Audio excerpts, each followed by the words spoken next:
Salam dan bahagia, perkenalkan nama saya Giovanni Grace, NIM 2019-008198, kelas 4A5 Manajemen, Universitas Sarjana Wiyata Taman Siswa Yogyakarta.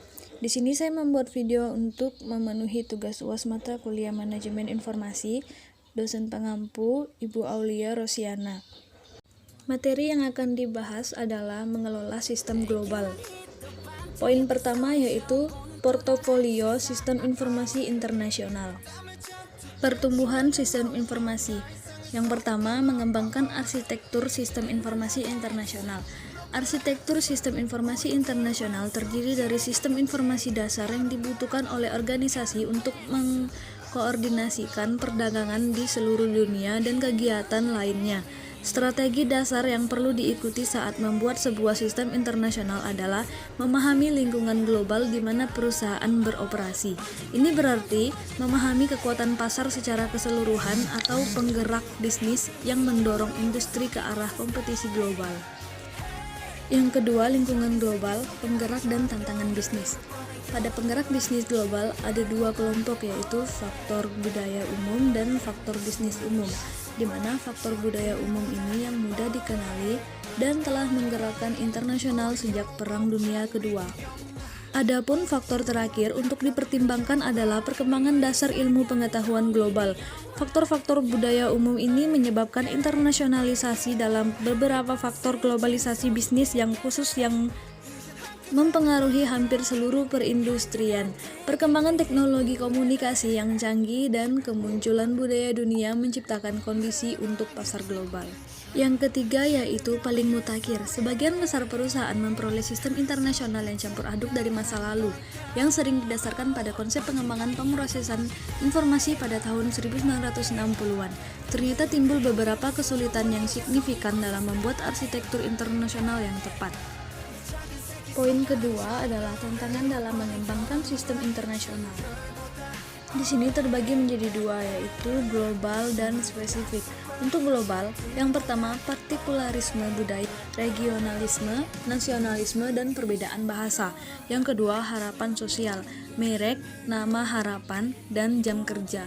Yang ketiga undang-undang politik, data lintas batas, dan undang-undang privasi. Untuk spesifik, yang pertama standar, berbeda elektronik data interchange, email, dan standar telekomunikasi. Yang kedua, keandalan, jaringan telepon tidak merata dan tak terpercaya.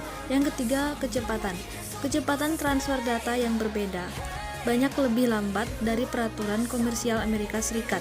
Yang keempat, personil, kekurangan konsultan terampil. Poin ketiga yaitu isu manajemen dalam mengembangkan sistem internasional. Yang pertama ada platform komputasi dan integrasi sistem. Perkembangan arsitektur sistem informasi lintas negara yang didasarkan pada konsep sistem inti menimbulkan pertanyaan mengenai bagaimana sistem inti yang baru akan cocok dengan sejumlah aplikasi yang ada yang telah dikembangkan di seluruh dunia oleh divisi-divisi yang berbeda, orang-orang yang berbeda, dan untuk jenis-jenis perangkat keras komputasi yang berbeda. Tujuannya adalah mengembangkan sistem global, terdistribusi, dan terintegrasi untuk mendukung proses bisnis digital yang melintas batas-batas antar negara. Yang kedua ada konektivitas. Konektivitas adalah kemampuan untuk menghubungkan sistem dan orang-orang dari perusahaan global ke dalam sebuah jaringan yang terintegrasi sama halnya dengan sistem telepon, tetapi dengan kemampuan transmisi suara, data, dan gambar. Masalah-masalah dalam jaringan internasional yaitu kualitas layanan, keamanan, biaya dan tarif, penundaan dalam pemasangan, kualitas layanan internasional yang lemah, batasan-batasan aturan, dan kapasitas jaringan. Yang terakhir adalah penempatan perangkat lunak. Jika perangkat lunak yang baru akan diciptakan, tantangannya adalah membangun perangkat lunak yang dapat secara realistis digunakan oleh banyak unit-unit bisnis dari negara-negara yang berbeda, yang ditetapkan bahwa unit-unit bisnis terbiasa dengan proses bisnis mereka yang unik dan definisi dari data. Sekian dari apa yang saya sampaikan, kurang dan lebihnya mohon maaf. Salam dan bahagia.